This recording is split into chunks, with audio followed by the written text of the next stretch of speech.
And let's actually, I want to talk Memphis. Well, you wanted to talk Memphis, Baby Spurs. but let's talk Memphis.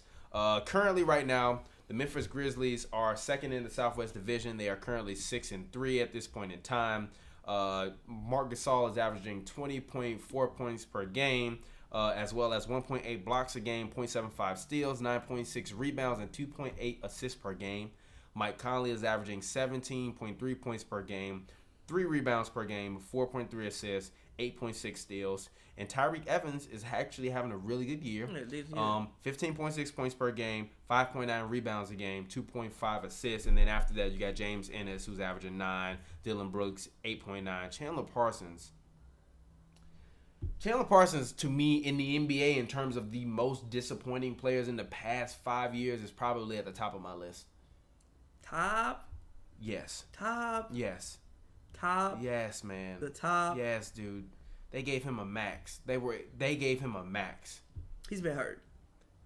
Still, in Houston. I don't know why they gave him a max. In anyway. Houston, Chandler Parsons looked to be on a Bradley Beal light type of projection.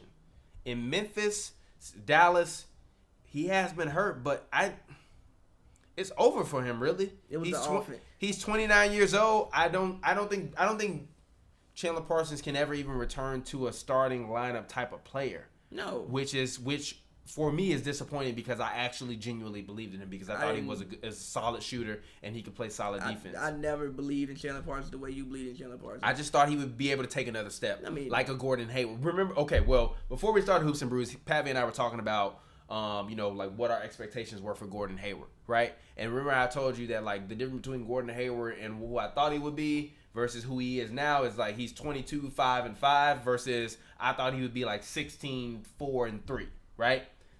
Chandler Parsons plays like Gordon Hayward if Gordon Hayward didn't take that next step, right? That's my problem. That good. Fine. Even with that, right? That was what my ceiling, what I saw for Gordon Hayward being. I never saw that. I personally saw my ceiling, him being Chandler Parsons' best year. That's what I saw for Gordon Hayward. So it's disappointing, but this Memphis team, look, they're always going to be able to grind out games because of the fact that they have a former defensive player of the year. But real quick, you got to think about the minutes Chandler Parsons was playing when he had those great seasons. His best year was 16.6, but he was playing 37 minutes a night. You played 37 minutes to get 16.6 points. I mean, I personally just thought he would be able to take a step. I was wrong on that. I mean, like, I always thought I don't have anything to say in my defense. I was wrong. I'm saying I was dead ass wrong. I thought that he would be a solid starter. Like, at this point, you're right. It's pretty much over for him. Like, yeah. I mean, he can still be a good bench guy, but as far as like listening. being being who Tyreke Evans has pretty much come in and damn near been what they wanted Chandler, and is basically being what they wanted Chandler Parsons to be. When they signed Chandler Parsons, they basically didn't Tyreke come from New Orleans? Yeah, it's sad he couldn't do this in New Orleans. There was no room for it because you had Drew Holiday there who basically does the same thing. There's no room. It's like Oladipo and Westbrook thing. No room for it. Go ahead, but continue. You basically expected Chandler Parsons to come in and be what they traded away with Rudy Gay, and he just isn't that. But I like this team, man.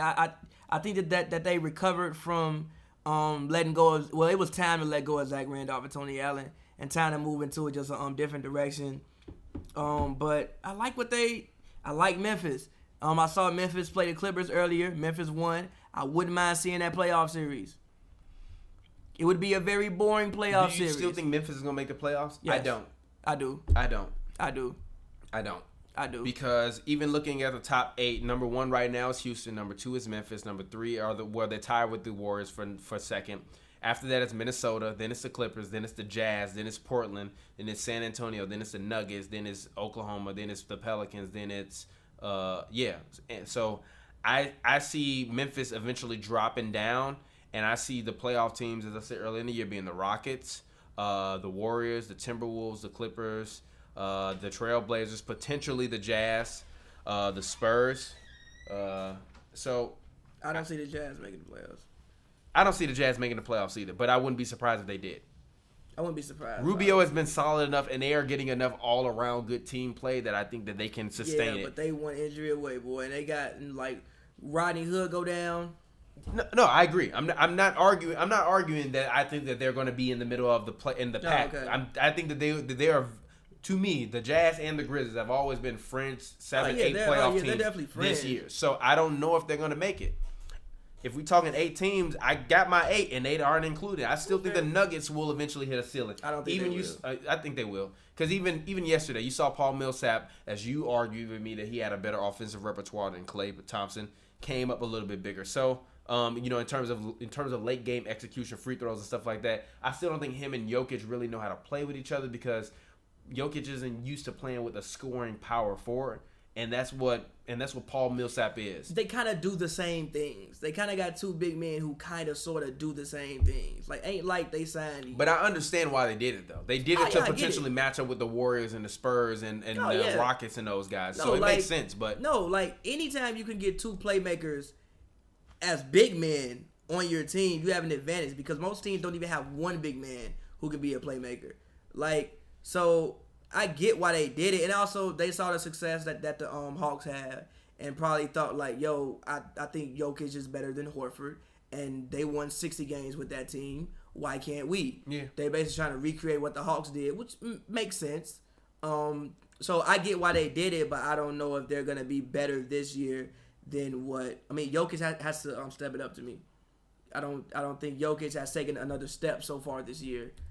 I don't think he's taking a step. I mean, he was also a rookie last year. No, that was his second year. He's still a 3rd-year player. He's only 22 years old. Yeah, again, but and even with what you just said, he's still averaging 9. He's actually got better numbers than last year. He's actually averaging 16 points a game, 12 rebounds, and 4.7 assists with 1 steal a game on shooting 52% from the field and 43% from the 3. I need that average, but I need that scoring average to jump to about 18 though. I don't think he's meant to be that player though. I genuinely do. I think Jokic is meant to be more. I think Jokic is meant to be Draymond Green with a better inside scoring repertoire, okay, and a slightly better rebound due to the fact that he is the center and not the power forward, and not expected to initiate the offense like Draymond is. Even though Jokic is arguably, to me, one of the top 20 passers in the NBA. He be throwing some fucking passes where it's I'm not like, an argument. He's definitely one. Jokic be throwing passes where I'm like, did he just throw that pass? Yeah, at 6'10", Jokic throws passes like Shaq used to throw passes. Because one thing that I think was underrated about Shaq was his passing ability. Shaq was a very, very good passer for a big man. A very good passer. He averaged like 3 assists. And I see that ability from Jokic, but like times 10. And he also is he's a smaller and more slender player. But all right, cool. Also, Shaq was getting double teamed, so to even pass on double teams, you have to be exactly. Yeah, exactly. But you getting double teamed because you're a scorer, unlike